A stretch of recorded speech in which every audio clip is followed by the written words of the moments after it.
Hi everyone, thanks for joining me on today's podcast. It's Debbie Roberts here from Property Apprentice, and I must apologise for the delay or the pause in between podcasts, but as you are well aware, the property market's been crazy, so our clients have been highly active and lots of inquiries from new clients as well. So today I'm going to be talking about whether or not you should buy now or you should wait for the market to slow down or values to fall. I would just like to start by saying I've never met an investor who said, I wish I'd waited longer before I got started. In fact, more often than not, we hear, I wish I'd started 10 or 20 years ago. The truth is, if you're investing for the long term, it makes very little difference what the market's doing when you purchase a property, as long as you're buying the right sort of property to fit your financial position, and if you've got a good strategy in place to help you reach your long-term goals. At the risk of oversimplifying things, let's compare two different scenarios using the median price for New Zealand property over a period of time, just for the purpose of this exercise.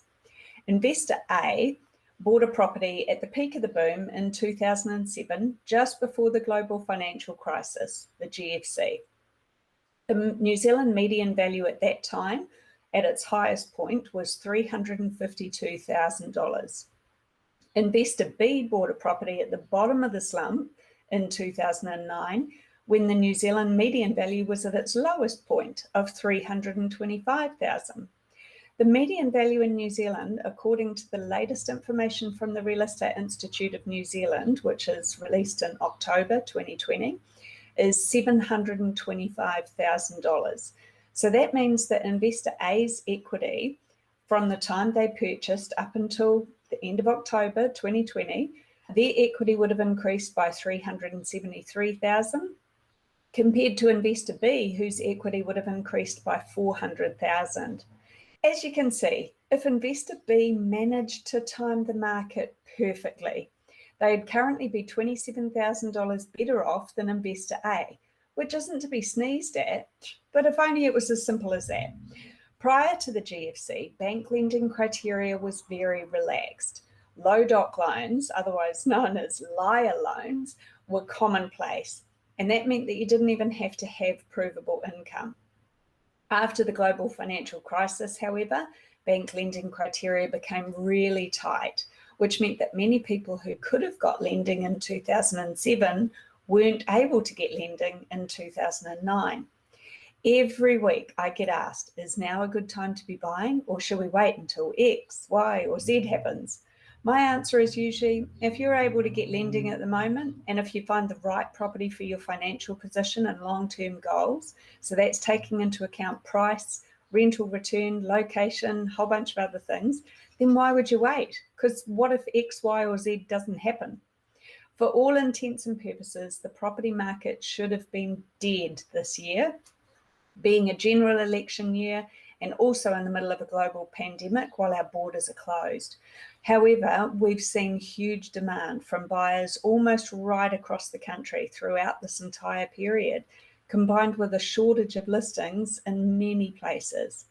If the market's performing this strongly now, what do you think is going to happen once we get past the holiday season and the market begins its usual upward trajectory of activity early in 2021? Some homeowners could be forced to sell their properties due to the economic fallout of this pandemic, but will they need to sell their property below value? Unlikely. Not with buyer demand being as high as it is, and with the current shortage of listings in so many parts of the country. So if you're waiting for mortgage holidays to come to an end in the hope that you could pick up a bargain, you're dreaming. The Reserve Bank of New Zealand has recently indicated that they plan to reinstate the restrictions on deposits by May 2021. The banks have already started to self-impose the deposit restrictions, which will have knocked some of the buyers out of the market, reducing competition a little bit. This creates a small window of opportunity for buyers to take advantage of potentially less crazy market conditions, and especially over the summer period. The Reserve Bank of New Zealand has also mentioned that they're going to revisit the idea of imposing debt-to-income restrictions for lending. If we have another global financial crisis caused by the pandemic as well, it's highly likely that banks will further tighten their lending criteria. So although you might be able to get lending today, you might not be able to later. If you know what you're looking for, don't muck around.